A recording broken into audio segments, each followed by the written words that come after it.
যদি তুমি সুখে থাকতে চাও তাহলে স্বার্থপর হও, নিজেকে পরিবর্তন করো। কারণ এই পৃথিবীর মানুষগুলো কষ্ট দিতে জানে কিন্তু ভালোবাসতে জানে না। যদি তুমি ধনী হতে চাও তাহলে গরিব মানুষের কষ্ট দিও না, কারণ গরিব মানুষের কষ্ট দিলে তুমিও একদিন কষ্ট পাবে।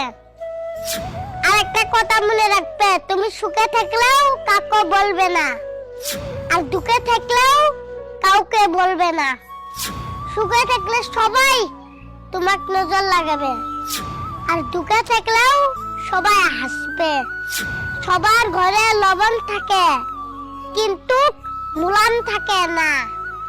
আমার কথাগুলো সত্যি কি না সবাই কমেন্ট করে জানাবেন, আর সবাই ইয়েস কমেন্ট করবেন। আমার নাম মারমামুন, আমার ইউটিউব চ্যানেলের নাম মিস্টার